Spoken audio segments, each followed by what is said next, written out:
Hello, welcome. I am Felicia Horton. And I am Jonathan Horton. This is A Marriage Interrupted. And Welcome back. Thank you very much. Did I interrupt you? You sure did. That's okay. we are glad you are joining us today. Always want to say I'm not a doctor. Jonathan's not a doctor. We're not scientists. All the knowledge we share is true life, living it every day, and a whole bunch of research daily, all the time researching from the moment we learned that Jonathan has ADHD. So today I am turning it over to Jonathan because What? Jonathan is the one with ADHD, and I don't know what goes on in his head, and I don't know how he's feeling and what his childhood was like. So, and why he went all those years with nobody knowing. How did I get this far? I don't know. Not knowing. I don't know. For the past 33 years, it's because this amazing wife you had that held it all together. Yeah? No. So anyway, Jonathan, what was your childhood like? I had a great childhood. You did? Yeah. I raised in the Midwest and with a mother who did everything on her own. Single mom. 3 other siblings. And so we had a lot of free time to ourselves, not like today's kids. You never knew where John was going to be. And John was everywhere. And it was great. I look back at it and I said, I had a great life. I did what I want when I wanted to do it, and got into mischief. Get into trouble? Get busted sometimes? Or I never got caught. There was close sometimes. I got into some things that at times I probably shouldn't have gotten into, but luckily I learned and got through it. How'd you do in school? School was another thing. I actually liked going to school, but not for the learning reason, I don't think. It was the socialization thing. It was fun to go to school, to be with all my friends. And, I do remember way back when I think I was a good student at a point, and like in the 3rd or 4th grade, boy, I knew how to make the paper hats and boats better than anybody. I know there's certain things that I was just excelled at. And then it got to be in the 5th, 6th grade, I started to have issues and late to school. Believe it or not, in 6th grade, missed school every once in a while without my mom knowing. So I think at 5th and 6th grade is when I started to have issues in school.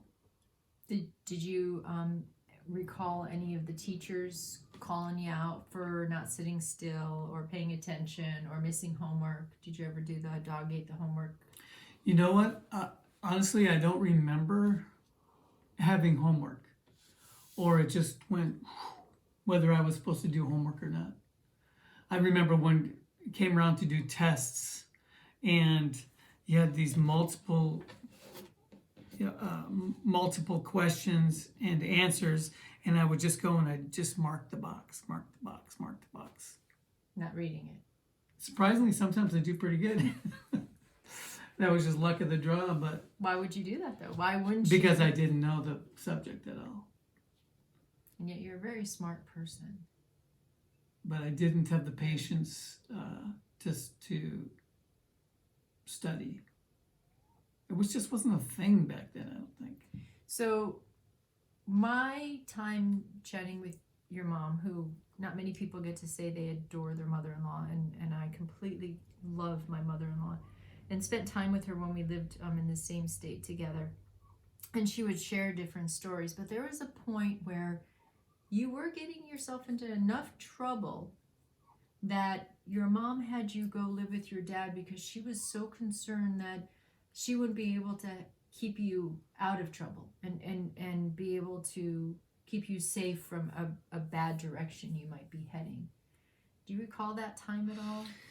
That was, I never really got in any trouble. I think there was some close calls. I'd stay out. I loved to hang out with my buddies and we'd go party. That was like right before high school, right into 10th grade, barely into 10th grade. And I was like staying out late and not coming home sometimes. You don't think that's getting in trouble? That there's Well, to me, no, I didn't get into trouble. I knew what I was doing. I was having a good time. So yes, then the move was made to have me go stay with my father, who lived out in California, beautiful California, in the so Bay Area. you were born and raised in Minnesota. That's correct. For the summer, I went out there for the summer, and spent a great summer with my father and his new family. And then I went back to Minnesota for maybe a couple months. And then the decision was made that I probably would be better off moving out west to go to high school. So do you think that changed your behavioral patterns at all? Did it add to you getting into more trouble? Was it just like, tell me about that time. Trouble is a big word to me because I never really got into trouble, but I still didn't settle down to school and my studies and everything, even though I moved to California. They just had better parties out in California. So that was your scene at the time, was not focusing on school. It wasn't important to you outside of hanging out with your buddies. Being the cool kid, wearing the cool clothes with the cool hair flip, believe it or not. Right? You were the cool new dude. And yeah, unfortunately, my fault, but I didn't have the support of somebody saying, "Hey, how's school today? Let's see, what's your homework like we did with our kids." So I just kind of just had to skate through. I never attempted to excel in anything. And now I would love to go back to school and do it all over again. But well, in fairness, you do. You go back and take courses and you continue your education all the time and do very well. His test scores are always in the high end of them and that I know he's got it in him to do well. So now you went through high school, you graduated, you made it through by charm, I'm sure had a lot to do with it. And then you actually, Jonathan's career was almost in a sense by default because you started young to just as a summer job type thing or just to get some work, and it became your lifetime career. Yeah, summers I would work for a buddy of my father's who was a very good carpenter, contractor in Northern California, and I would work with him summers, and I loved it. It was great, building houses. Why did you love it? I love working with wood, love using power tools, and I got good at it. It was just something I enjoyed.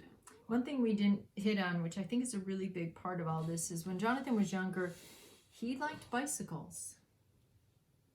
Bicycles are still a great thing. Well, yeah, when I was younger, looking back on it, it makes so much sense that I worked on bicycles a lot when I was a kid. I could take them apart down to every little nut and bolt off the bike, to paint it, change colors, and then put it all back together and look like a brand new bike. I was very good at it. I had the best bike shop in South Minneapolis. So it was at a young age. In a sense, hyper focused, because you would take a bike apart and put it together. You would casually take it apart, go back, finish it, go back, put some of it together. You needed to complete it. You needed to take it apart and put it together and do everything in the moment. Yeah. If I had some foresight, boy, maybe I'd own a chain of bike stores now or something. Right. And we still love cycling. But anyway, so here you are now. You've got this career. happy-go-lucky. You traveled over. You took time. You made a lot of money. You took time. You went to Europe. You've traveled, and then a lot of girlfriends. A lot of girlfriends. I will say that Jonathan has a philosophy: you break up one before you date another. You never cheat on anyone. See, that's good. Right? But he would break up with someone in the morning and already be out with someone else that afternoon. So you did date a lot. You did date a lot. You did not have commitments, correct? Correct. Or long-term commitments. Long-term. And why do you think long-term was you went out with her for 6 months? Yeah. So do you have any insight as to why that was? No, I mean, now that I know everything that I know so far, it all makes sense. Everything makes sense, and how in my earlier life before you as well, I'd moved from state to state.